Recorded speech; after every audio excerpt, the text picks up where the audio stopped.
അരൂർ തുറവൂർ ആകാശപാത നിർമ്മാണത്തിൽ പൊറുതിമുട്ടി ജനം. ജനകീയ സമിതിയുടെ നേതൃത്വത്തിൽ ചന്ദരൂരിൽ കടകളടച്ച് വ്യാപാരികൾ പ്രതിഷേധിക്കുന്നു.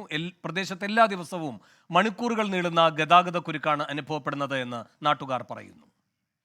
പലതരത്തിലും സർക്കാരിനോട് കത്തുകൾ മുഖേനയും പാർട്ടി ഉദ്യോഗസ്ഥർ മുഖേനയും ഒക്കെ സംസാരിച്ചിട്ട് യാതൊരുവിധ റെസ്പോൺസും ഇല്ല.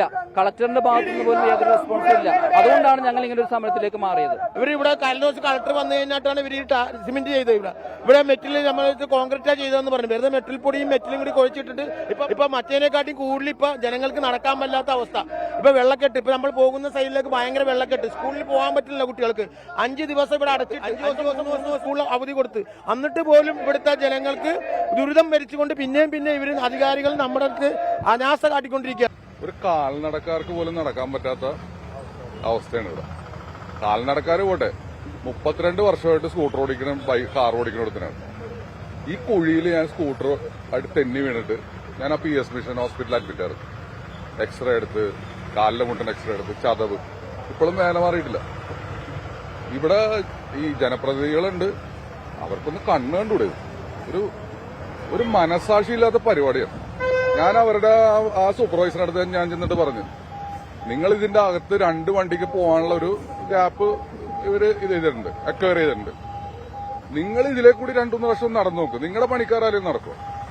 അപ്പൊ അവർ പറഞ്ഞു അത് ഇപ്പൊ കോടതി ഉത്തരവെന്ന് കഴിഞ്ഞപ്പോ രാത്രിയാണ് പണിയേണ്ടത് എന്നൊക്കെ പറഞ്ഞിട്ട് പോലും അവർ ഈ പകല് ഈ വെയിലത്തും മഴയത്തും റോഡും ഈ വണ്ടിയൊക്കെ തടഞ്ഞു നിർത്തിയിട്ടാണ് പണിയാണ്.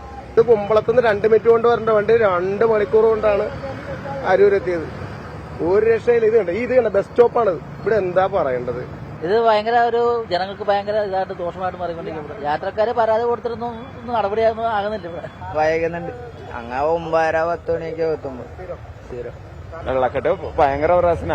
അവിടുന്ന് വണ്ടി താമസം, പിള്ളേർക്ക് പോകാൻ പറ്റാനുള്ള അങ്ങനെയുള്ള കുഴപ്പങ്ങളൊക്കെ ഉണ്ട്.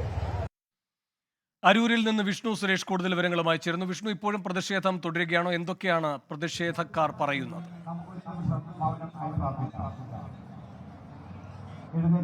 വേണു, ഇനി ഈ അരൂർ ദേശീയപാത നിർമ്മാണവുമായി ബന്ധപ്പെട്ട് നിരത്തിൽ ഒരു ജീവനും പൊലിയരുത് എന്ന വിഷയം ചൂണ്ടിക്കാട്ടിയാണ് നിലവിൽ റെസിഡൻസ് അസോസിയേഷന്റെ സംയുക്ത സമരസമിതി പ്രതിഷേധം ആരംഭിച്ചിരിക്കുന്നത്. ഏകദേശം 500-ലധികം ആളുകൾ ഈ പ്രതിഷേധത്തിന്റെ ഭാഗമായി ഇവിടെ ഒത്തുകൂടിയിട്ടുണ്ട്. നിരവധി തവണ അധികാരികളോട് ഇക്കാര്യങ്ങൾ അറിയിച്ചിരുന്നു, കൃത്യമായ ബദൽ മാർഗം ഒരുക്കണമെന്ന്. പക്ഷേ ഒരു തരത്തിലുള്ള അനുകൂല നടപടിയും ഈ അധികാരികളുടെ ഭാഗത്ത് ഉണ്ടായിരുന്നില്ല. ഏകദേശം 150-ലധികം ആളുകളാണ് ഈ അപകടത്തിൽ, ഇവിടുത്തെ ഈ നിർമ്മാണവുമായി ബന്ധപ്പെട്ട അപകടത്തിൽപ്പെട്ട് പരിക്കേറ്റത്. ചേട്ടാ, വാഹനം ഓടിക്കാനൊക്കെ വലിയ ബുദ്ധിമുട്ടാണോ? വാഹനം ഓടിക്കാനൊക്കെ വലിയ വാഹനം ഓടിക്കാൻ ഒരു വിധത്തിലും പറ്റുന്നില്ല. വാഹനം സാധാരണക്കാരെന്ന് പറഞ്ഞാൽ ഈ കുണ്ടും കുഴിയിലേക്ക് കയറി അന്നന്ന് ഡെയിലി ജോലിക്ക് പോകുന്ന ആൾക്കാർ ജോലിക്ക് പോകാൻ പറ്റുന്നില്ല. അതുകൂടാണ്ട് അവിടെ നിന്ന് ഇങ്ങോട്ട് വന്നു കഴിഞ്ഞിട്ടുണ്ടെങ്കിൽ അതുകൊണ്ട് ഞാൻ വീട്ടിലേക്ക് എത്തണം. അതുകൂടാണ്ട് വണ്ടി തന്നെ കംപ്ലൈന്റ് ആണ്. ഡെയിലി വർക്ക്ഷോപ്പിൽ കയറ്റേണ്ട ഒരു അവസ്ഥയാണ് ഞങ്ങളുടെ വണ്ടികൾ. സാധാരണക്കാരായ ആൾക്കാർ വളരെ ബുദ്ധിമുട്ട്, ഈ ഓട്ടോക്കാർ എല്ലാവരും വളരെ കഷ്ടത്തിലാണ്. വലിയ പ്രതിസന്ധിയാണോ ഈ നിർമ്മാണം തുടങ്ങിയത്? വളരെ പ്രതിസന്ധിയാണ്. എപ്പോഴും വണ്ടിക്ക് പണിയാ വരുന്നതെല്ലാം 1000-ന് മേലോട്ടുള്ള പണിയാണ് ഞങ്ങൾക്ക് വരുന്നത്. ഒരു നിവൃത്തിയിലും നമുക്ക് ഈ റോഡിൽ കൂടി വണ്ടി ഓടിക്കാനായിട്ട്. പഠിപ്പിക്കുന്ന വിദ്യാർത്ഥികൾക്കൊക്കെ പ്രശ്നമുണ്ടോ സ്കൂളിൽ പോകാനൊക്കെ? ഞങ്ങളുടെ സ്കൂളിലുമൊക്കെ കുട്ടികൾ വീണ് ചെളിയൊക്കെ ആയിട്ടാണ് സ്കൂളിലേക്ക് എത്തുന്നത്. വളരെ ബുദ്ധിമുട്ടാണ്. കാര്യങ്ങളൊക്കെ ആരെങ്കിലും ഒക്കെ പറഞ്ഞിരുന്നോ? MLA-മാരോടൊക്കെ പറഞ്ഞിട്ട് എന്തെങ്കിലും? ഇവിടെ ഒത്തിരി സമരങ്ങൾ നടത്തി. ഇന്ന് ഞങ്ങൾ ഏതായാലും മുന്നിട്ടിറങ്ങിയിരിക്കുക. വലിയ പ്രശ്നമാണോ ഈ നിർമ്മാണം തുടങ്ങിയത്? ഞാൻ ഓട്ടോറിക്ഷ ഓടിക്കുന്ന ഒരാളാണ്. എന്റെ വണ്ടിക്ക് എപ്പോഴും പണിയാണ് ഈ റോഡ് കാരണം. പിന്നെ കുഞ്ഞുങ്ങളൊക്കെ ചന്ദ്ര സ്കൂളാണ് തൊട്ടടുത്ത് ചന്ദ്ര സ്കൂളാണ്. അവിടം വരെ ഈ കുഞ്ഞുങ്ങൾ ഈ ചെളി വെള്ളത്തിൽ ചോദിച്ചാണ് പോകണത്. ഭയങ്കര ദുരിതം തന്നെയാണ്. അത് പറഞ്ഞറിയിക്കാൻ പറ്റൂല, അല്ലെ? അനുഭവിച്ചാലേ അതറിയാൻ പറ്റുള്ളൂ. ഭയങ്കര ബുദ്ധിമുട്ടാണ്.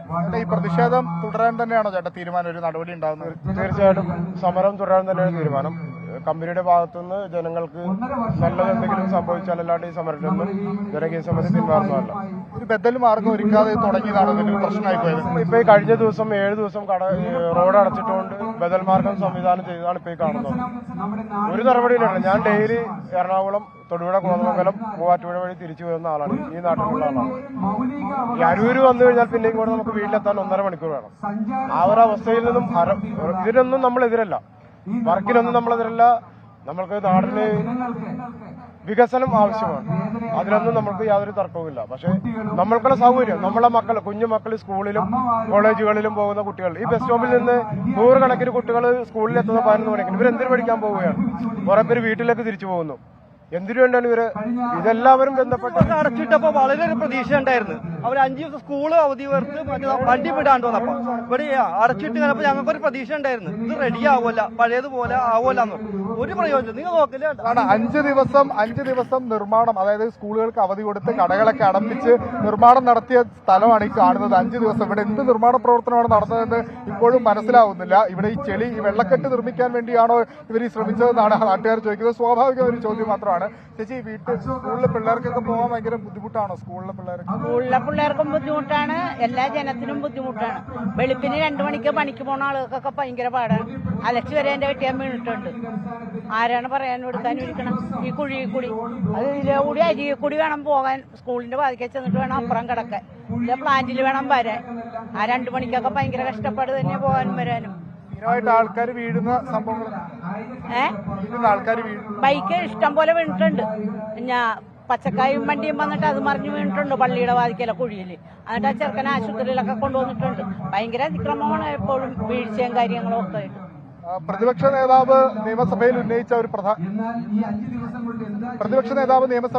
ഒരു പ്രധാനപ്പെട്ട കാര്യമുണ്ട്. ഈ ദേശീയപാത നിർമ്മാണം പൂർത്തിയാകുന്നതുവരെ ജനങ്ങൾ പുറത്തേക്ക് ഇറങ്ങേണ്ടതാണെന്നോ സർക്കാരിന്റെ നിലപാട്.